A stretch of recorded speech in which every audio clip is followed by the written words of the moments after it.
Shalom, shalom, bien-aimés dans le Seigneur. C'est votre bien-aimé, le frère Kale Kabassele Badimou, en direct de l'église La Grâce de Dieu, Paris, France.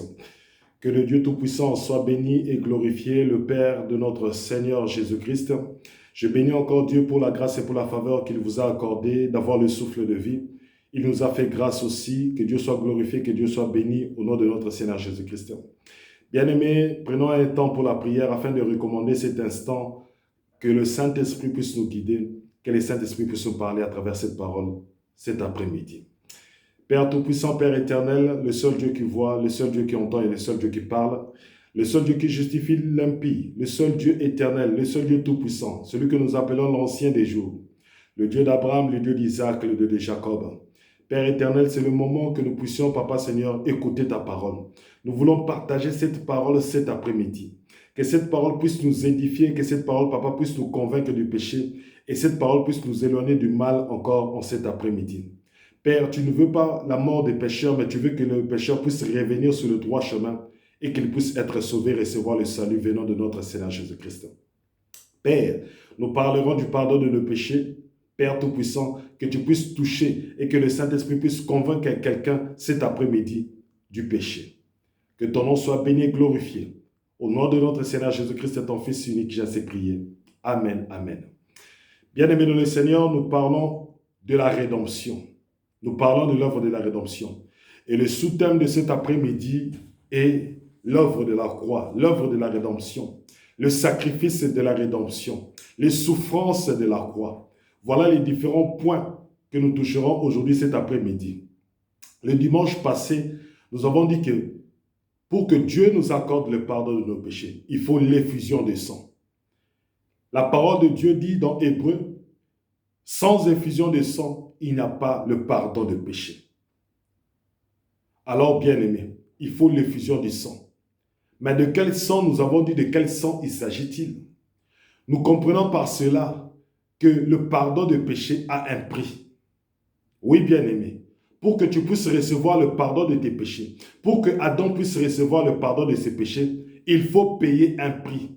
Il faut donner un sacrifice. Et nous avons encore insisté le dimanche passé de dire que Adam connaissait la manière dont on devait demander pardon à Dieu. Parce que Abel et Caïn ont offert des sacrifices à Dieu. Et Adam aussi les a montré cela. Mais pour le péché, Adam n'avait pas de sacrifice à offrir. Adam n'avait pas l'agneau qu'il fallait. Adam n'avait pas l'agneau nécessaire afin que Dieu puisse dire « Adam, je te pardonne ». Adam n'avait pas l'animal qu'il fallait pour que ses péchés soient pardonnés.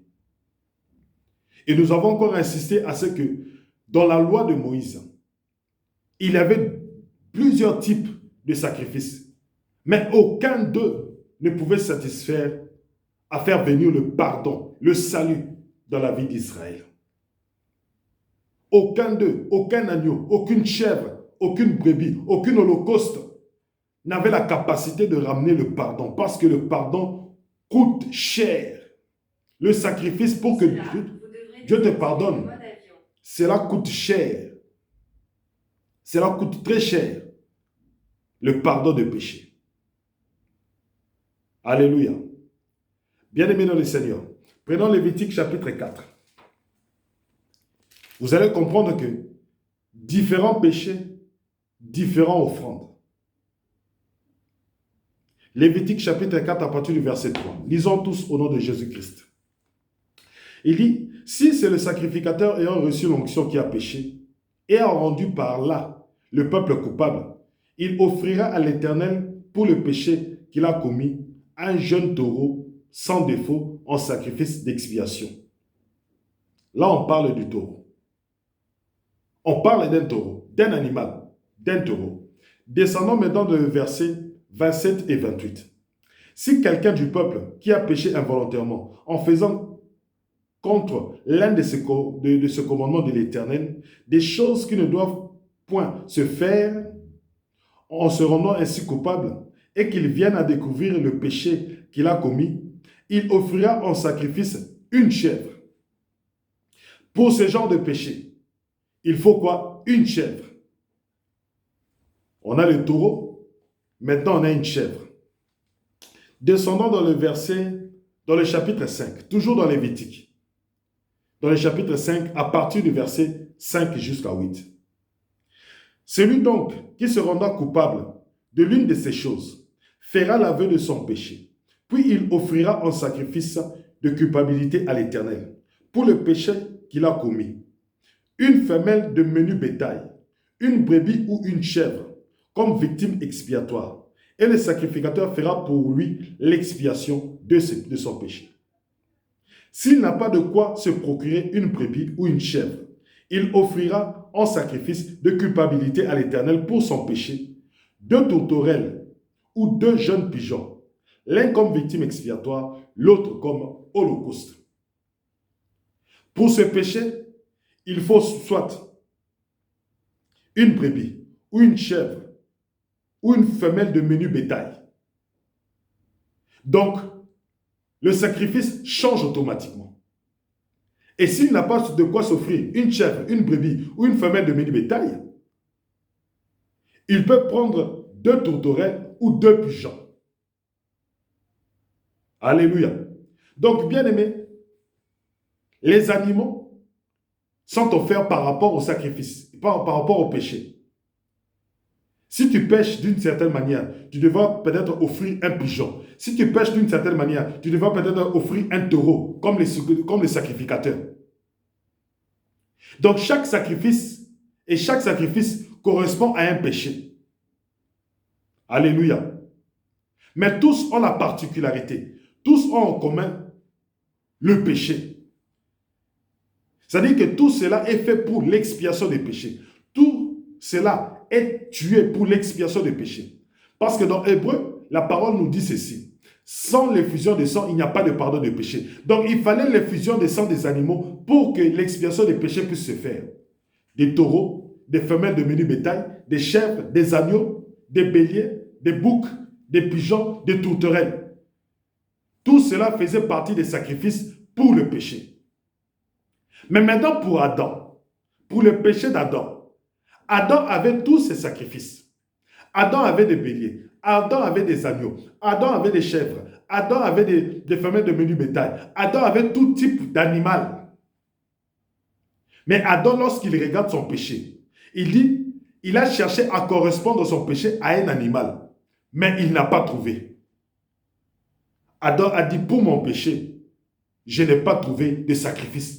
Pour mon péché, je n'ai pas trouvé d'agneau nécessaire. Pour mon péché, je n'ai pas trouvé d'animal qui correspond à mon péché. Maintenant, Adam s'est posé la question, qui pourra ôter mon péché devant Dieu? Qui pourra me donner le pardon? Bien aimé, toi aussi tu te poses la question, comment est-ce que je peux recevoir le pardon de mes péchés? Comment est-ce que je peux recevoir l'expiation de mes péchés? C'est ça le problème du monde en ce moment. Beaucoup de gens se posent la question, comment est-ce que nous devrons avoir le péché de Dieu? Comment est-ce que Dieu pardonne? Dieu ne pardonne que par le sacrifice. Alléluia. Dieu ne pardonne que par le sacrifice. Il faut qu'un homme puisse offrir un sacrifice à Dieu pour qu'il puisse recevoir le pardon de péché. Ça, c'est la manière de Dieu. Ça, c'est le principe de Dieu. Ce principe-là est incontournable. Tu ne peux pas déroger à ce sacrifice. Tu ne peux pas déroger à cette manière-là. Parce qu'il est dit, sans effusion de sang, il n'y a pas de pardon de nos péchés. Et Adam avait compris que l'effusion de sang dont on parlait, c'était un être humain. Alléluia, c'était un être humain. Mais maintenant, nous avons parlé du sacrifice. De dire que Jésus-Christ est le sacrifice est la victime propitiatoire de nos péchés. Mais maintenant, nous devons comprendre ce principe-là. Nous devons saisir la naissance du Christ. Comment est-ce que les gens ont compris la naissance du Christ? Comment est-ce que les gens ont compris la venue de Christ? Prenons Jean chapitre 1 à partir du verset 28. Jean chapitre 1 à partir du verset 28. Bien aimé, il est très important que nous puissions saisir. Il est capital. Parce que sans comprendre qui est Christ, bien aimé, beaucoup de gens ne saisiront pas le message qui leur est donné. Le message du pardon de péché est un message qui est universel. Est un message qui est destiné au monde entier. Et il vaudrait mieux pour vous, vous qui m'écoutez, de saisir. Même si tu es chrétien, beaucoup d'autres chrétiens ne comprennent pas la valeur de Christ. Mais aujourd'hui, nous saisirons aussi la valeur de Christ. Je vous révélerai ce que Christ est, afin que tu comprennes et tu saisisses la grâce que tu as reçue. Jean chapitre 1 au verset 28. Écoutons tous la parole de Dieu. Je lis au nom de notre Seigneur Jésus-Christ. Ces choses se passèrent à Bétabar, au-delà du Jourdain, où Jean baptisait. Le lendemain, il vit Jésus venant à lui, et il dit, « Voici l'agneau de Dieu qui ôte les péchés du monde. C'est celui dont j'ai dit, après moi vient un homme qui m'a précédé, car il était avant moi. Je ne le connaissais pas, mais c'est afin qu'il fût manifesté à Israël que je suis venu baptiser d'eau. »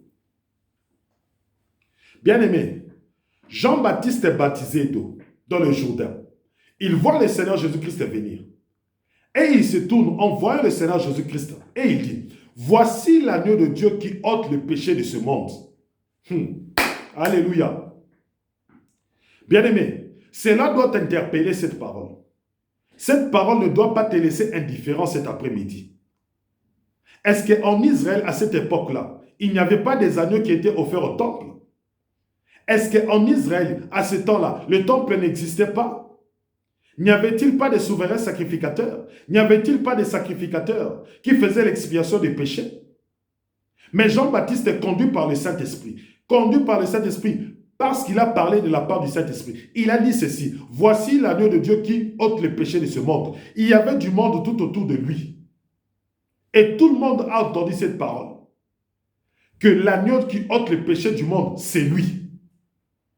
Jean-Baptiste ne s'est pas limité à dire, voici l'agneau de Dieu qui ôte les péchés d'Israël.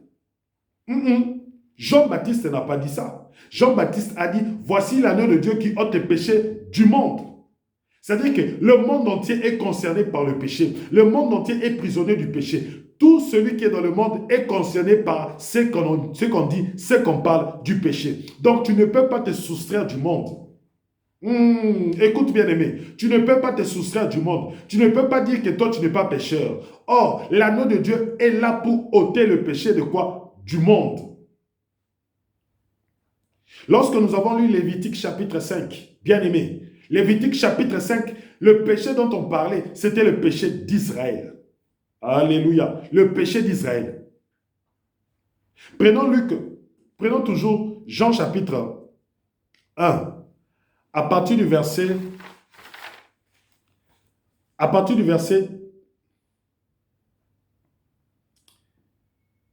37. À partir du verset 37. Ou bien à partir du verset 35. Écoutons. Le lendemain, Jean était encore là, avec 2 de ses disciples. Et ayant regardé Jésus qui passait, il dit, « Voilà l'agneau de Dieu. Voilà l'agneau de Dieu. » Les 2 disciples l'entendirent prononcer ces paroles, et ils suivirent Jésus. Se retourna, et voyant qu'ils les suivaient, il leur dit, « Que cherchez-vous » Ils lui répondirent, « Rabbi, ce qui veut dire maître, où demeures-tu » Venez leur, dit-il. Et voyez, ils allèrent, et ils vinrent où il demeurait, et ils restèrent auprès de lui ce jour-là. C'était environ la 10e heure. André, frère de Simon-Pierre, était l'un d'eux qui avait entendu les paroles de Jean et qui avait suivi Jésus. Ce fut lui qui rencontra le premier son frère Simon. Et il lui dit, nous avons trouvé le Messie, ce qui signifie Christ. Et il le conduisit vers Jésus. Jésus l'ayant regardé dit, tu es Simon, fils de Jonas, tu seras appelé Céphas, ce qui signifie Pierre. Alléluia. Bien-aimé, lorsque Jean a vu pour la première fois Jésus, il a dit, voici l'agneau de Dieu qui ôte les péchés de ce monde. Bien-aimé, personne n'a suivi Jésus. Personne n'a suivi Jésus. Personne n'avait saisi qu'est-ce que cela signifiait. Voici l'agneau de Dieu qui ôte le péché de ce monde. Personne n'a suivi Jésus directement. Mais le lendemain, Jean-Baptiste était avec 2 de ses disciples. Et parmi 2 de ses disciples, il y avait le frère de Pierre. C'était André. Et Jean-Baptiste voit Jésus-Christ, il dit, voilà l'agneau de Dieu.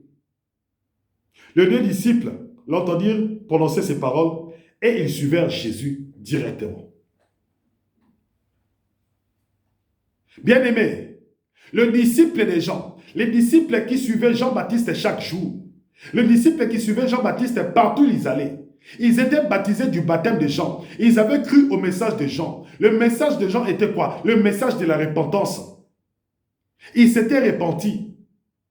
Mais ce jour-là, lorsqu'ils ont entendu, lorsqu'ils ont saisi, lorsqu'ils ont compris que Jésus est l'agneau de Dieu qui ôte le péché, l'agneau de Dieu, c'est-à-dire que l'agneau qui ne vient pas des hommes, l'agneau qui ne vient pas de la bergerie des hommes, parce que dans la bergerie des hommes, il y avait des agneaux, parce que dans la bergerie des hommes, il y avait des béliers, parce que dans la bergerie des hommes, il y avait des taureaux. Mais les béliers, les agneaux, les taureaux de la bergerie des hommes n'ôtaient pas le péché. Mais lorsque Jean-Baptiste a dit, voici l'agneau de Dieu, c'est-à-dire quoi? L'agneau qui vient de la bergerie de Dieu, l'agneau que Dieu donne afin d'offrir comme sacrifice devant lui pour que tes péchés soient ôtés. Les disciples de Jean-Baptiste ont dit, voilà l'agneau qui va ôter les péchés, mes péchés de ce monde, mes péchés de ma vie, qui va ramener le pardon de mes péchés. Les disciples ont laissé Jean-Baptiste et ils ont suivi Jésus-Christ. Alléluia, gloire à Dieu. Les disciples ont laissé Jean-Baptiste. Les disciples ont laissé le temple. Les disciples ont laissé les souverains sacrificateurs. Les disciples ont laissé les sacrificateurs. Les disciples ont abandonné d'offrir au temple pour les péchés. Ils ont compris que si j'offre au temple, mes péchés demeureront toujours. Mais si je suis Jésus-Christ, celui qui est l'agneau de Dieu, qui ôte le péché du monde, si j'offre à Dieu Jésus-Christ comme agneau, la victime expiatoire de mes péchés seront ôtés et je serai pardonné. Bien aimé, beaucoup de gens ont suivi Jésus-Christ sans comprendre qui il était. Beaucoup de gens ont vu Jésus-Christ sans comprendre qui il était. Beaucoup de gens n'ont pas saisi qui était Jésus de Nazareth.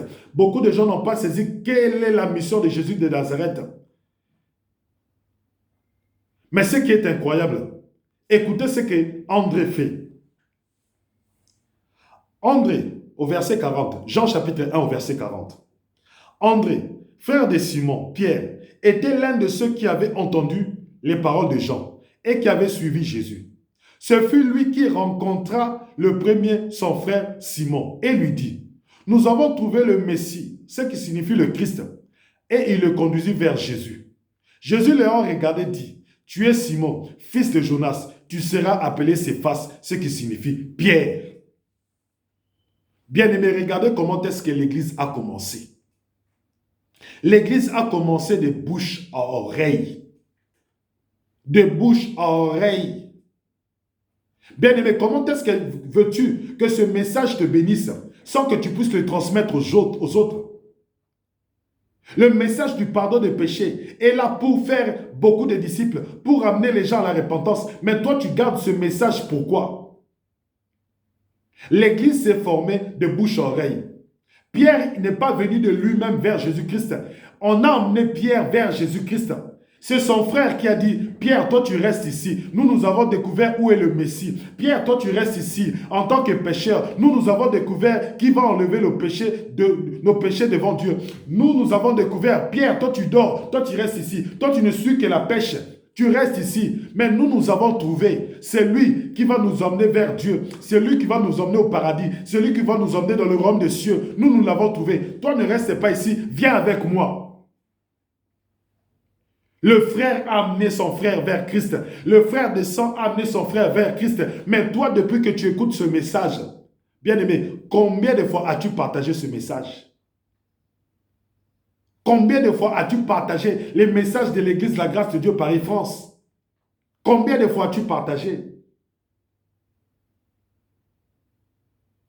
Sachez que le message passe de bouche à oreille, de bouche à oreille, de bouche à oreille. Si toi tu viens à Trappes, si toi tu es dans les Yvelines, si toi tu es en Île-de-France, partage aussi ce message. Peut-être ton frère est à Trappes, peut-être ta soeur, peut-être ta connaissance est à Trappes. Il est dans le monde, ou bien il vit dans le péché, ou il est un chrétien, il cherche une église où prier. Mais toi, tu écoutes ce message, au lieu de propager ce message, non, toi, tu gardes ce message. Comment est-ce que les gens seront bénis? Comment est-ce que les gens seront sauvés? Moi, ce message, je le partage tout autour de moi. Moi, ce message, je le partage tout autour de ma famille. Moi, ce message, je le partage tout autour de mes amis, tout autour de mes collègues. Ils savent que l'église La Grâce de Dieu, Paris-France, existe. Et ils savent où ça se trouve. Mais toi, qu'est-ce que tu fais? Si un message t'a déjà touché, partage. Cela peut sauver quelqu'un. Cela peut sauver quelqu'un. Quelqu'un est dans le péché, il cherche une guérison. Quelqu'un est dans le péché, il cherche la délivrance du péché. Et toi, tu gardes ce message. Écoutez encore. Philippe rencontra Nathanaël et lui dit, Jean chapitre 15 et Jean chapitre 1 au verset 45. Philippe rencontra Nathanaël et lui dit, nous avons trouvé celui de qui Moïse a écrit dans la loi et dont les prophètes ont parlé, Jésus de Nazareth, fils de Joseph. Nathanaël lui dit, peut-il venir de Nazareth quelque chose de bon? Philippe lui répondit, viens et vois. Comme Jésus-Christ a dit, suivez-moi et vous verrez. De même que Philippe, qui a été choisi par Jésus-Christ, lui aussi, il prend Nathanaël. Nathanaël lui dit, non, rien ne peut venir de bon. Là-bas, où ça? Rien ne peut venir de bon à Nazareth. Aucun prophète ne peut sortir de Nazareth. Peut-être toi aussi tu te dis, lorsque tu parles de moi, lorsque tu parles de l'église La Grâce de Dieu Paris-France, lorsque tu parles de ces gens de l'église, lorsque tu parles de ces gens du pardon de péché, les gens te disent, non, attrape, il ne peut rien sortir de bon. Aujourd'hui, il n'y a plus de bons serviteurs. Tous les serviteurs ne sont devenus que des aventuriers. Mais bien aimé, dis-leur, viens, écoute. Écoute la parole qui sort de cet homme. Écoute la parole que prêche cet homme. C'est là que l'église se forme, de bouche à oreille, de bouche à oreille, de bouche à oreille. C'est comme ça que les disciples sont venus à Jésus-Christ. C'est comme ça que Jésus-Christ a eu des disciples. C'est comme ça que Jésus-Christ a eu des gens qui l'écoutaient. Ça, ce n'est qu'une autre parenthèse, bien-aimé. Ce n'est qu'une autre parenthèse. Allons maintenant Luc chapitre 1 au verset 17. Luc chapitre 1 au verset 17.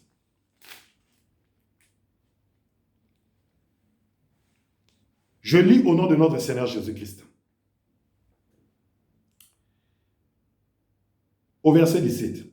Il marchera devant Dieu avec l'esprit et la puissance d'Élie pour amener le cœur des pères vers les enfants et les rebelles à la sagesse des justes. Voilà la mission de Jean-Baptiste. Préparez les voies du Seigneur. Bien-aimés, tout ce que je vous ai dit depuis le début de cet enseignement, c'est pour préparer vos cœurs, afin que vous puissiez être en accord avec la parole de Dieu. C'est pour que vous puissiez dire au fond de votre cœur que non, ma vie doit changer. Je ne dois pas demeurer dans le péché éternellement. Je ne dois pas demeurer dans le péché toute ma vie. Je ne dois pas demeurer dans la fornication, dans l'adultère, dans le mensonge, dans la vente de la drogue, dans la prostitution toute ma vie. Les gens se sont repentis au message de Jean-Baptiste. Les prostituées ont abandonné le péché. C'est de même que Jean-Baptiste a vu en Israël les pères de cœur, le cœur de père, le cœur de fils étaient dans division. Ils n'étaient pas réconciliés. Pour que Jésus-Christ puisse faire son travail, que Israël puisse recevoir le pardon de péché, il a fallu que le cœur de fils se réconcilie.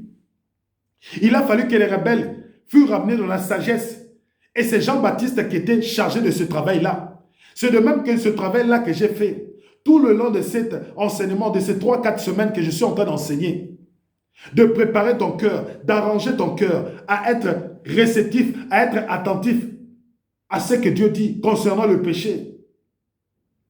Et beaucoup de gens seront convaincus de dire que oui, je suis un pécheur. Et pour que mes péchés soient pardonnés, il faut que j'offre un sacrifice. Il faut que j'offre un sacrifice à Dieu. Et ce sacrifice-là, je ne cesse pas de le répéter. Ce sacrifice-là, la parole de Dieu nous dit, ce sacrifice-là, c'est Jésus de Nazareth. Romains chapitre 3. Romains chapitre 3.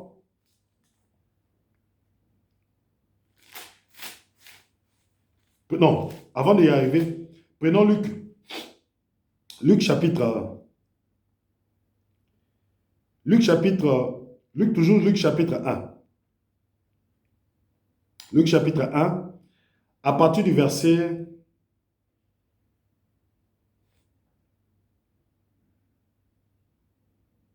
À partir du verset 63.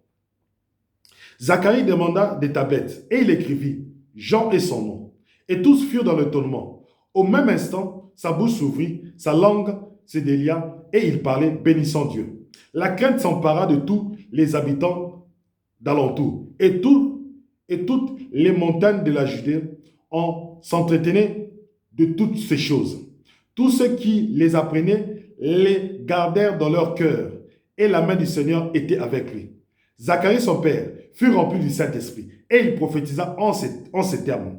Béni soit le Seigneur, le Dieu d'Israël, de ceux qu'il a visité et racheté son peuple et nous a suscité un puissant sauveur dans la maison de David, son serviteur, comme il avait annoncé par la bouche de ses saints prophètes des temps anciens, un sauveur qui nous délivrera, un sauveur qui nous délivre de nos ennemis, de la main de tous ceux qui nous haïssent. C'est ainsi qu'il manifeste sa miséricorde envers nos pères et se souvient de sa sainte alliance, selon le serment par lequel il avait juré à Abraham, notre père, de nous permettre, après que nous serons délivrés de la main de nos ennemis, de les servir sans crainte, en marchant devant lui dans la sainteté et dans la justice tous les jours de notre vie. Écoutez maintenant. Et toi, petit enfant, tu seras appelé prophète du Très-Haut, car tu marcheras devant la face du Seigneur pour préparer ses voies, afin de donner son peuple la connaissance du salut par le pardon de ce péché. Il était temps que le peuple d'Israël, sache maintenant que le pardon du péché était venu. Mais que ce pardon du péché était venu vers qui? Vers Jésus de Nazareth. Vers qui? Vers Jésus de Nazareth. Matthieu chapitre 2. Écoutez, Matthieu chapitre 2. Matthieu chapitre 1, au verset 21. Elle enfantera un fils et tu lui donneras le nom de Jésus. C'est lui qui sauvera son peuple de ses péchés. Lorsque Joseph entendit ces paroles, Joseph a dit je ne peux pas refuser Marie, je ne peux pas répudier Marie, je ne peux pas me séparer de Marie, parce que l'enfant qu'elle porte, c'est cet enfant-là qui ôtera mes péchés devant Dieu. C'est pour cela que vous voyez que Joseph ne s'est pas séparé de Marie, parce qu'il a compris, parce qu'il a saisi ce que l'ange Gabriel lui avait dit. Bien-aimé, comprends-tu le message que je dis cet après-midi? Comprends-tu le message que je dis cet après-midi? Si tu saisis ce message que je dis cet après-midi, tu ne passeras pas outre ce message. Tu diras, cet homme me parle du message du pardon de péché. Je dois accourir, je dois me prosterner, je dois écouter ce qu'il dit afin que mes péchés soient pardonnés. Cet homme est en train de parler du pardon de mes péchés. Or, Christ était venu pour le pardon de mes péchés. Joseph a compris que si je me sépare de Marie, le pardon de mes péchés ne s'effectuera pas. Joseph a dit non, je veux m'accrocher à ce que l'ange Gabriel a dit parce que moi je suis un pécheur et il faut que mes péchés soient ôtés afin que je puisse demeurer dans la présence de Dieu, afin que je puisse recevoir le salut, afin que je puisse recevoir la vie éternelle. Joseph s'est accroché. Joseph ne s'est pas séparé de Marie. Bien-aimé, accroche-toi à la parole de cet après-midi. Ne te sépare pas de la parole de Christ. Ne te sépare pas de la parole de la rémission des péchés. Ne te sépare pas de cette parole de Christ qui ramène le pardon des péchés dans ta vie. Ne te sépare pas de la parole de Dieu qui ramène le salut. Ne te sépare pas de la parole de Dieu qui te ramène la sainteté et la vie éternelle. Ne te sépare pas de cette parole, bien-aimé. Accroche-toi. Joseph n'a pas regardé si les gens diront, qu'est-ce que les gens diront. Joseph a regardé ses propres intérêts. Joseph ne s'est pas dit, qu'est-ce que mon père dira, qu'est-ce que ma mère dira. Non, Joseph n'a pas regardé cela. Non, Joseph n'a pas pensé à cela. Bien-aimé, toi aussi ne pense pas de quoi diront-on tout autour de toi. Toi qui fais la prostitution, tu te diras, moi, ça sera difficile. Si les gens m'entendent, si mes amis prostitués entendent que j'ai abandonné la prostitution, qu'est-ce qu'ils penseront de moi? Qu'est-ce qui se passera? Parce que je n'aurai plus d'argent. Qu'est-ce que je ferai? Si je ne vends pas la drogue, si je ne me prostitue pas, si je ne fais pas la guicheuse, si je ne mens pas, comment est-ce que je vais vivre? Bien-aimé, ne t'occupe pas de cela, mais occupe-toi plutôt de ton avenir. Occupe-toi plutôt de la vie éternelle. Parce que Jésus-Christ ôtera ton péché. La femme prostituée n'a pas regardé que les pharisiens me connaissaient prostituée. La femme prostituée n'a pas regardé que les pharisiens me connaissaient une femme qui était de mauvaise vie. La femme qui a fait l'adultère n'a pas regardé tout ce monde qui était tout autour d'elle. Elle s'est confiée à Jésus-Christ. Elle a dit que lui, il pourra pardonner mes péchés. Et Jésus-Christ a dit ceci dans Jean chapitre 11. Il a dit ceci. Et non, dans Jean chapitre 8, je pense. Il a dit, où sont tous ceux qui t'accusaient? La femme a dit, ils sont partis. Il a dit, va et ne pêche plus. Ses péchés étaient pardonnés. Tout le monde est parti. Leurs péchés ne sont pas pardonnés. Mais elle est restée, son péché pardonné. Bien aimé, il faut que tu regardes à un moment tes propres intérêts. Les intérêts dont je te parle, les intérêts de la vie éternelle. Les intérêts dont je te parle, les intérêts de la sainteté. Les intérêts dont je te parle, les intérêts de la justice de Dieu.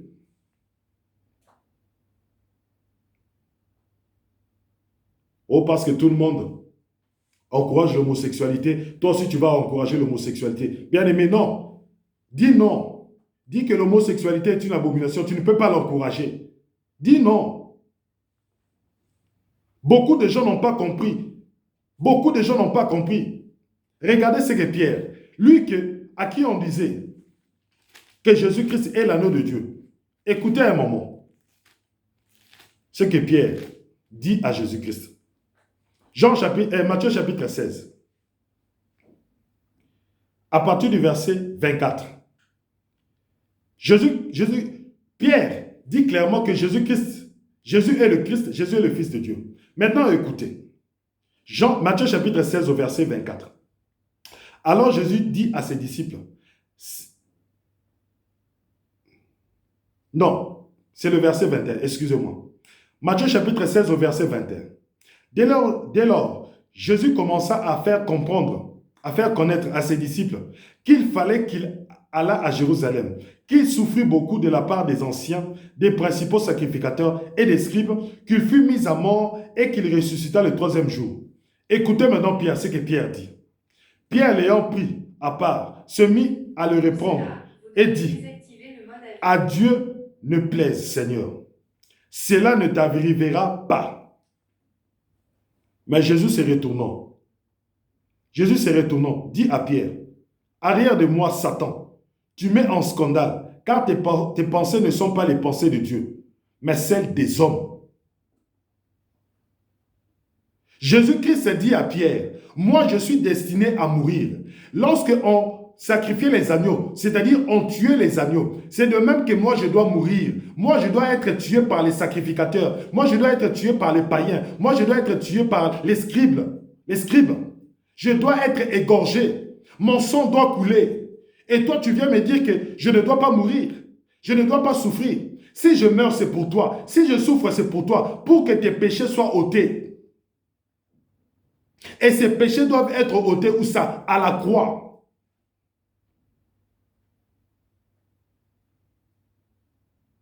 Les péchés doivent être ôtés à la croix. Voilà les souffrances. Pourquoi les souffrances de la croix? Bien-aimé, tu as peut-être entendu parler de Christ. Tu as peut-être entendu parler de Jésus de Nazareth qu'il guérissait. Tu as peut-être entendu parler de Jésus de Nazareth qui ressuscitait les morts. Mais cet après-midi, je vais te dire l'objet, le but de la mission de Jésus-Christ, c'était aller à la croix, c'était souffrir à la croix. C'était souffrir à la croix pour ôter tes péchés. Il fallait que son sang coule. L'agneau est égorgé, l'agneau est tué. Lui aussi devait être tué, lui aussi devrait mourir. Mais gloire soit rendue à Dieu. Il mourait pour un but, pour que tes péchés soient ôtés. Mais pour que les péchés soient ôtés, il faut que la nature adamique meure. Il faut que la nature adamique disparaisse. Il faut que la nature adamique disparaisse. C'est vrai que tu peux venir vers les serviteurs de Jésus-Christ pour qu'ils prient, pour que tu sois guéri, pour que tu sois guéri, pour que la maladie quitte ton corps. Mais cela n'est que la manifestation du royaume. Mais là, tout ce que nous cherchons, c'est que tu puisses recevoir le pardon de péché. Le but que Jésus-Christ nous a envoyé sur cette terre, c'est que le monde puisse recevoir le pardon de péché. Celui qui reçoit le pardon de péché, c'est celui-là qui est sauvé. C'est celui-là qui est sauvé. C'est celui-là qui vivra dans la sainteté. C'est celui-là qui recevra la vie éternelle. Voilà le but. Voilà mon but sur cette terre. Pierre a dit non, tu ne peux pas mourir. Non, non, non, non, non. Joseph a dit non, non, non, je ne peux pas me séparer de Marie. Ce n'est qu'après que Pierre a compris. Ce n'est qu'après que Pierre a saisi que Jésus-Christ devrait mourir. Et il a dit gloire à Dieu. Gloire à Dieu. Matthieu, Romains chapitre 6, à partir du verset 4. Romains chapitre 6, à partir du verset 4. Écoutez. Nous avons donc été ensevelis. Romains chapitre 6 à partir du verset 4. Nous avons donc été ensevelis avec lui par le baptême en sa mort, afin que comme Christ est ressuscité de mort par la gloire du Père, de même nous aussi, nous marcherons en nouveauté de vie. Oui, bien-aimé, tu remarques déjà que la croix ramène la nouveauté de vie, une vie nouvelle, une nouvelle marche dans le Seigneur, une nouvelle marche dans ta vie. C'est ce que je cherche, c'est que tu puisses cet après-midi recevoir une nouvelle marche. C'est que tu puisses te dire, comme j'ai reçu le pardon de mes péchés, que je puisse recevoir une nouvelle marche de vie aujourd'hui. En effet, si nous sommes devenus une même plante avec lui par la conformité à sa mort, nous le serons aussi par la conformité à sa résurrection. Écoutez maintenant comment est-ce que Dieu efface la nature adamique. Dieu efface la nature adamique dans ta vie. Comment? Écoute. Sachant que le vieil homme a été crucifié avec lui. Gloire à Dieu. Bien-aimé, lorsque Jésus-Christ était crucifié, la nature adamique, l'image d'Adam, était avec Jésus-Christ à la croix. Oh, gloire à Dieu, cette parole est puissante. Tout celui qui naît de la femme, tout celui qui s'entre du sein maternel, naît avec la nature adamique. Mais ce jour-là, la nature adamique, Dieu a pris la nature adamique, il a mis la nature adamique à la croix. Donc Jésus-Christ, lorsqu'il était à la croix, Jésus-Christ était avec Adam. Lorsque Jésus-Christ était à la croix, Jésus-Christ était avec Adam. Alléluia. Jésus-Christ était avec Adam le pécheur. Jésus-Christ était avec toi à la croix. Jésus-Christ était avec toi à la croix. Mais regardez maintenant, lorsque la mort est intervenue, regardez ce qui s'est passé. Écoutez, Romains chapitre 6, à partir du verset 6. Écoutez cette puissante parole cet après-midi. Sachant que le vieil homme a été crucifié avec lui, afin que le corps du péché fût détruit. Le corps du péché, le corps qui te pousse à pécher, la nature adamique qui te pousse à pécher, qui te pousse à la fornication, qui te pousse à la prostitution, qui te pousse à faire le mal, malgré que tu aies la connaissance du bien et du mal, malgré que tu aies la connaissance de ce qui est bien, de ce qui est du mal, la nature adamique que tu as été crucifiée à la croix. Et lorsque Jésus-Christ est mort, cette nature fut détruite. C'est-à-dire que la nature d'Adam, Dieu ne le verra plus parce que Dieu l'a détruit.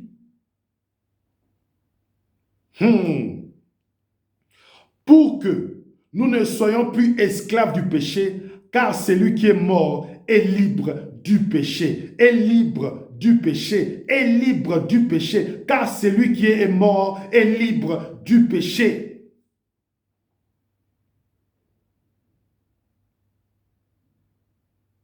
quand la nature adamique meurt dans ta vie, quand la nature adamique est détruite dans ta vie, bien-aimé, tu es libre du péché. Souvenez-vous, l'objectif de l'œuvre de la rédemption, c'est que toi tu es captif du péché et qu'on puisse te libérer du péché. Aujourd'hui, je t'ai démontré par la parole de Dieu, par la puissance du Saint-Esprit, que si tu crois au nom de Jésus-Christ, tes péchés te seront pardonnés parce que la nature adamique a été à la croix. Et comme la nature adamique est morte à la croix, Dieu a détruit la nature adamique. Mais maintenant, regarde, il y avait deux personnes à la croix.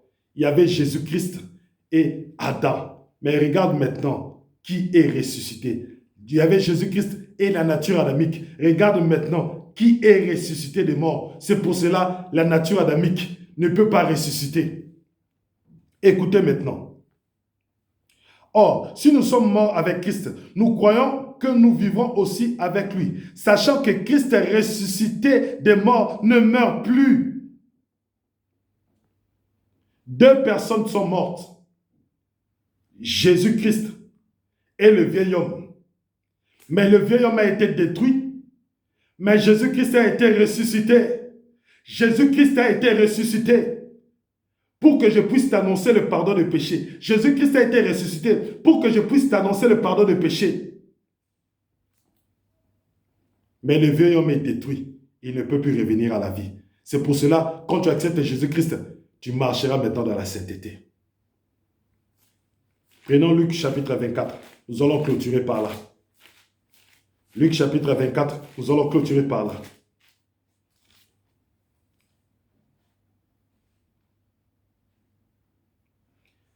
Luc chapitre 24, verset 44. Puis il leur dit, c'est là que je vous disais lorsque j'étais encore avec vous, qu'il fallait que s'accomplisse tout ce qui est écrit de moi dans la loi de Moïse, dans les prophètes et dans les psaumes. Alors il leur ouvrit l'esprit, afin qu'ils comprissent les Écritures. Et il leur dit, ainsi, il est écrit que le Christ souffrirait et qu'il ressusciterait des morts le troisième jour, et que la repentance et le pardon des péchés seraient prêchés en son nom à toutes les nations, en commençant par Jérusalem. Vous êtes témoins de ces choses, et voici, j'enverrai sur vous ce que le Père a promis. Mais vous, restez dans la ville jusqu'à ce que vous soyez revêtus de la puissance d'en haut.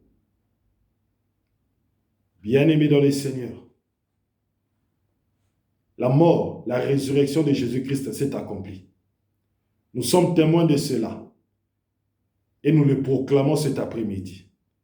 Si aujourd'hui, tu acceptes Jésus-Christ comme le sacrifice, la victime propitiatoire, Romains chapitre 3 à partir du verset 23, si tu acceptes, tu recevras le pardon de tes péchés et tu seras baptisé. Et quand tu seras baptisé en sa mort et en sa résurrection. Et quand tu seras mort, la nature adamique, la nature pécheresse sera détruite dans ta vie. Tu vivras dans la nouveauté de vie. Bien-aimé, si tu crois en ce message, partage ce message. Si tu crois en ce message, contacte-moi afin que le pardon de tes péchés puisse se manifester dans ta vie.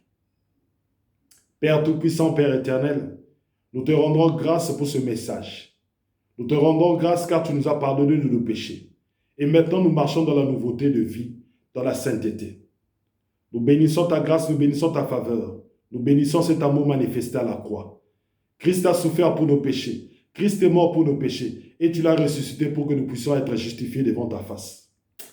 Béni soit ton nom, et béni soit tout celui qui écoutera cette parole, Père. Que cette parole puisse être propagée partout où tes enfants sont. Nous te rendons grâce, nous te disons merci. Au nom de Jésus-Christ, notre Seigneur et Sauveur, j'ai ainsi prié. Amen, amen. Bien-aimés dans le Seigneur, partage ce message. Si tu ne peux pas partager l'entièreté, partage la partie qui t'a touché. Avec ta famille, avec ta maison, avec tes amis, avec tes collègues. Pour que beaucoup de gens puissent recevoir le pardon des péchés. C'était votre bien-aimé, le frère Kale Kabasele Badimou. en direct de l'église La Grâce de Dieu, Paris, France. Je vous dis à dimanche prochain. Nous parlerons maintenant de la malédiction. Comment est-ce que la malédiction du péché a disparu?